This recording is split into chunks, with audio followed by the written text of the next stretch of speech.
Hey, what's up? This is Benji Bruce from SpeakingLifestyle.com, and today I want to talk about creating powerful presentations. Basically, how do you create a presentation that's so good people can't help but notice and talk about it? Now, you've seen some really good presentations, and you've seen the really bad presentations where the speaker it's like they're reading off a script. You can see they're reading, they're stuttering, and you just kind of feel sorry for them. You see that they're really nervous.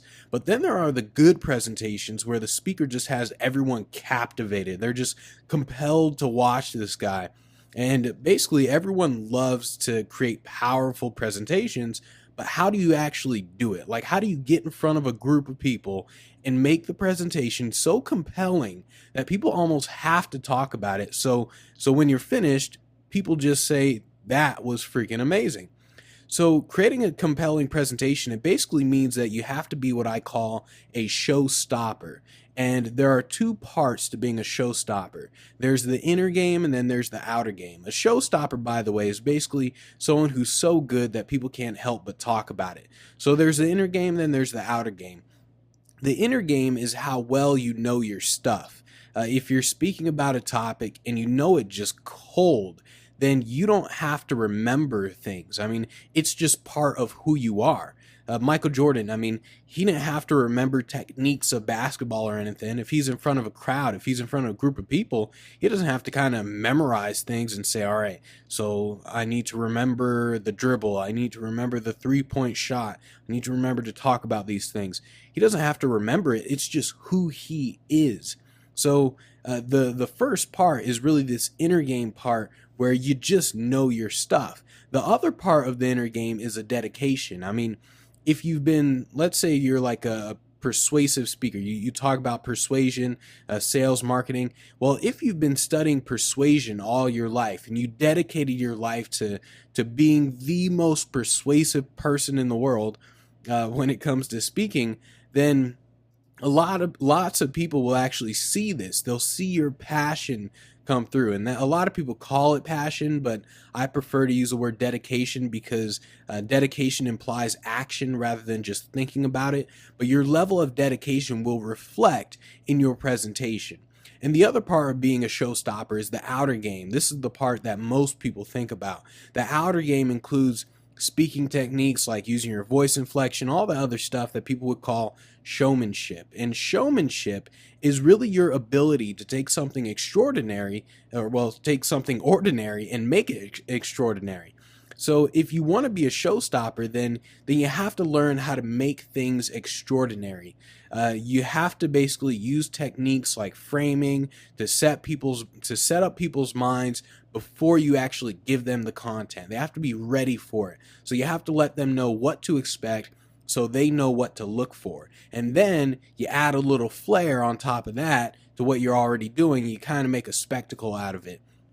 That's enough theory. What are really some of the techniques, some of the things that you can actually do to make your presentation so good that people can't help but talk about it? First one I already talked about was framing. Basically framing, everyone in the world seeks meaning out of everything. So when you frame your presentation, you're basically telling people what to look for. You're telling them what to expect. I mean, take Michael Jackson as an example. Michael Jackson, he was obviously a showstopper.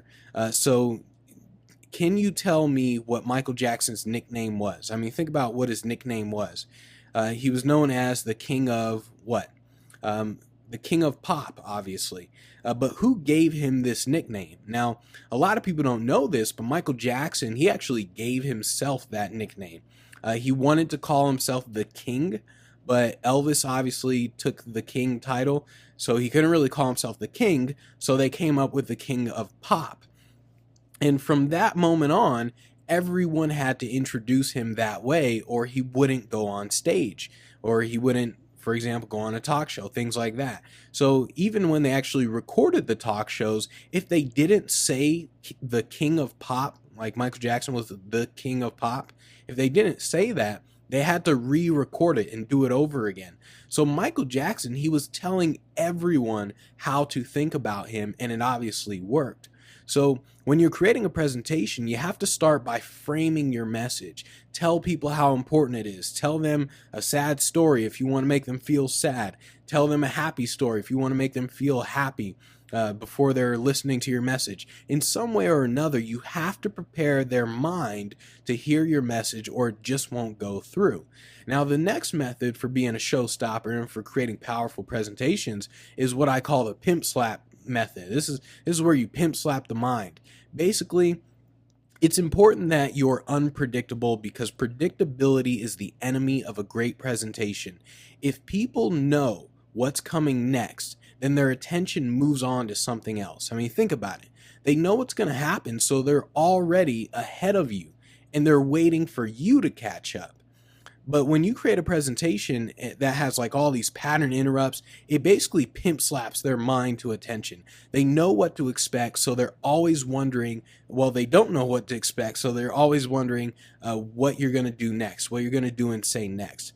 Now, I'm not talking about how you should just be random. You don't want to just be random for the sake of being random.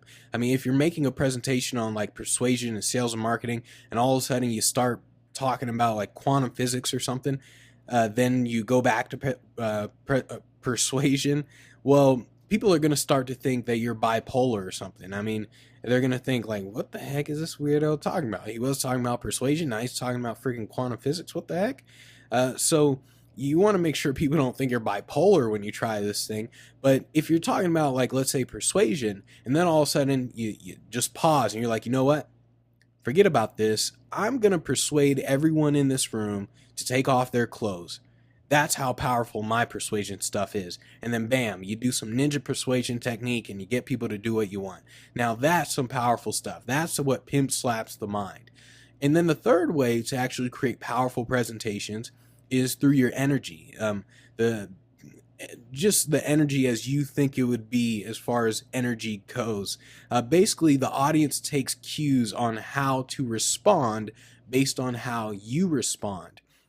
When you smile at someone, they smile back. When you say hi to someone, they say hi back. And when you have tons of energy in a room, they get excited because they see that you're excited.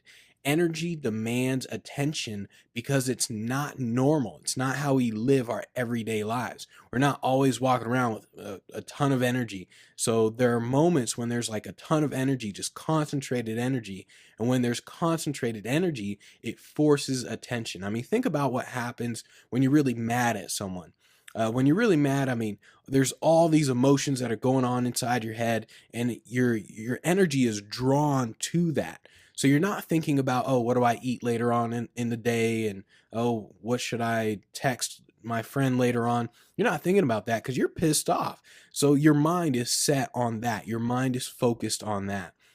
Now, when you're speaking and you increase the energy in the room, people feel this energy inside of them and their minds are drawn to you. They're compelled by you.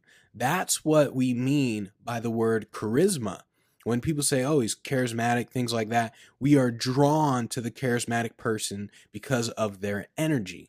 So if you want to create a presentation that's so good, people can't help but talk about it, then make sure you're creating some energy around what you're doing. Make sure you create energy in yourself, and then that's the energy that you're going to see in your audience. So those are really just a few things you can do to create a powerful presentation as a speaker or as anyone really, whether you're on stage speaking or whether you're actually making a video. It all comes down to you, really. I mean, you can have all the public speaking tips and techniques in the world, but if you're not a showstopper in general, if you don't have that inner game, then it doesn't matter what you do with the technique. So really you want to focus on being a showstopper. And by the way, if you like this and you want to hear some more about speaking and building your speaking business, public speaking, then make sure you go to speakinglifestyle.com and make sure you share this with other speakers. So peace out, deuces. I will see you later.